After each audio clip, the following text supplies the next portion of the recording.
seems like you understand all this more than anyone else, probably even more than Trump, honestly. Like Uh, the way you do I want to ask you, I say that I want to ask you a question. You seriously, what do you think would be the best way to move forwards? Like if you were president, what would your solution be?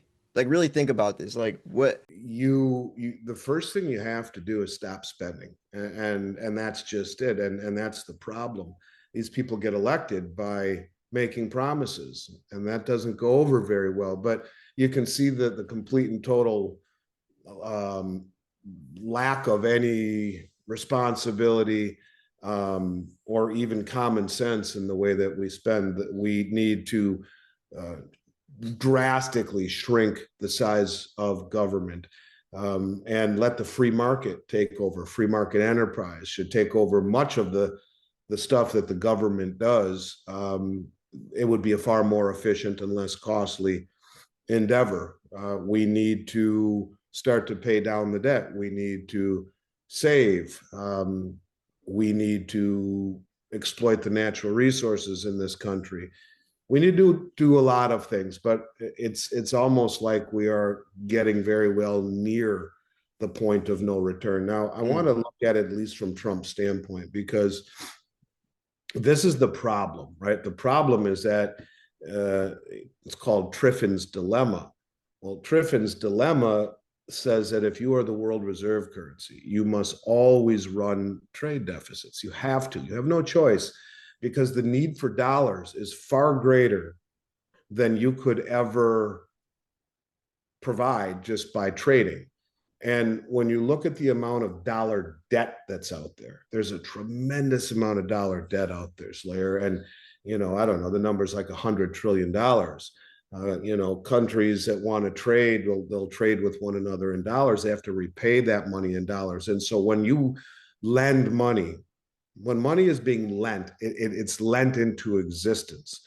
When that money is lent into existence, if I lend you $1,000, it actually creates more demand for dollars in the future, because you need to pay me back in dollars, but you're going to need to pay me back more than I lent you. Let's say the interest is 10%. You'll need to pay me back $1,100. So there's demand into the future for more dollars. But let's say your company that you have somewhere down the road makes a product and it totally fails, and you go bankrupt, and you were a big client of a bank, and that bank goes bankrupt because of the depositors are, oh my God, and there's a run on the bank, and the bank goes upside down.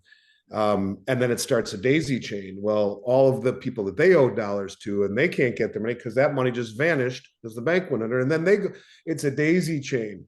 This is the whole issue with the dollar situation. Why there's always going to be more demand for dollars because of this massive amount of dollar debt. But what happens is you start to see a spiraling, if you will, of a deflationary spiral where one bank goes. So well, let me put it in an easier to understand context.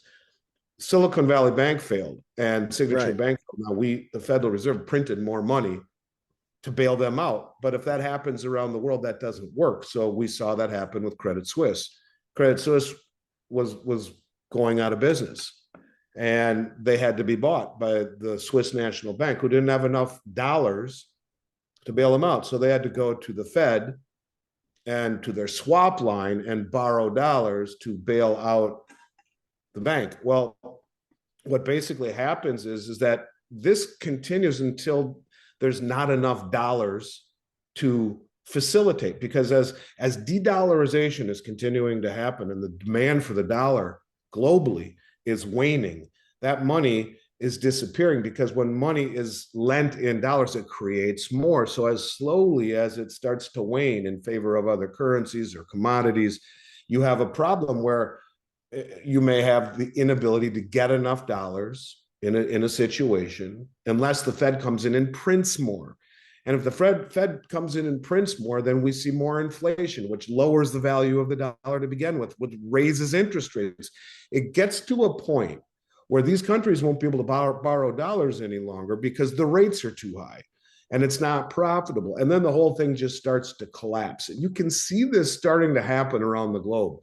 And what the interesting part about it is someone will say, well, then why is there an uptick in the usage of dollars right now? And that's exactly what you would expect at the ending days of the dollar, as Gresham's law says, bad money chases out good money. So they're using dollars to buy up all of the commodities to store precious metals, Bitcoin, farmland, whatever it is that are being bought, they're being bought with dollars, which then is hoarding the real assets. We're getting to the point right now where things are accelerating. So I don't know that there's a lot that the US government can do. The first thing they would have to do would be austerity. So yeah, I wanted to show you something very interesting I found the other day. Let me share my screen. Share. Can you see that? Can you see my screen? Now I do. Okay. Yeah, so the other day I was just messing around on Chat GPT. I got the 4.0 plus. I asked it this question. And by the way, when I was asking it questions, it brought up you and Keith Newmeyer. It said, I see you're asking about silver. Do you want me to bring up questions relating to Andy Shectman and Keith Newmeyer? Isn't that crazy? It That went is through crazy. thousands of information, thousands of articles, and you and Keith were the two people that AI. Um, That's kind of so spooky, man. isn't that crazy? Look, with the short answer, no. I do have enough silver to go green? No, not without major changes. And it goes over all of these reasons why we don't have enough. It's very interesting. But also, uh, I asked it this question as well. Um, Silver price forecast by 2030. Realistic forecast by 2030 based on current trends, expert analysis. So here's the conservative price, $50 to $70 or 50 to 75. Bullish case, if shortages hit hard, 100 to 250 by 2030. And then this is bearish case, tech breakthroughs or economic slowdown, which that's not 25 to $40. So I thought that was pretty interesting. And it says 250 plus isn't fantasy if silver breaks out as a monetary plus industrial asset combined. Um, so yeah, it's very interesting to see AI go through all this information and bring out data that we're also, aligning with what we're saying as well, right? Uh, so yeah, I thought that was really interesting, and the fact that it brought you and Keith up as well is pretty. It was funny, and it It's was in a kind of video too. it's spooky, man. The whole No, the whole well, I AI mean, thing to me is kind of spooky, yeah, but it's amazing. Think about it yeah, from the standpoint of a stock analyzer, stock yeah, analyst.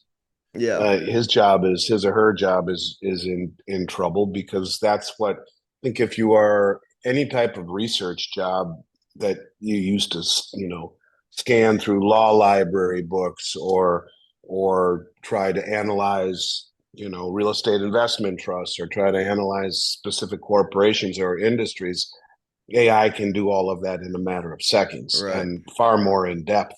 It's yeah, really kind of crazy to think about it. it is. Um, but I'm So honored that AI knows who I am. I think yeah. anyway. Yeah, no, that's crazy that it was really cool. But yeah, I know you got another show to do with someone pretty big, so we can start wrapping things up. Remember, folks, if you wanted to purchase from Andy, send an email to info@milesfranklin.com. Let him know Slayer sent you. Great company. I will also be posting daily videos continuously, so make sure you guys are subscribed. I wanted to shout out my guy Jason Cotney. He owns this company, Blowhard. If you are in the Midlands, South Carolina area, you can hit him up. Andy, it was good to see you. We will be doing hopefully another show soon, and just keep doing this thing. Like you said, logarithmic decay, little by little. So Little by yeah, little, my man, then all at once. That's right. And you can feel the little by little is increasing.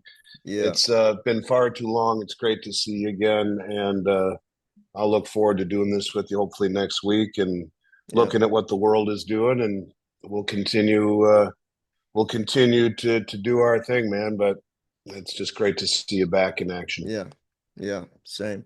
All right, man. Well, I will let you go. Thanks everyone for tuning in. This is Silver Slayer. I'll see you guys tomorrow. Peace.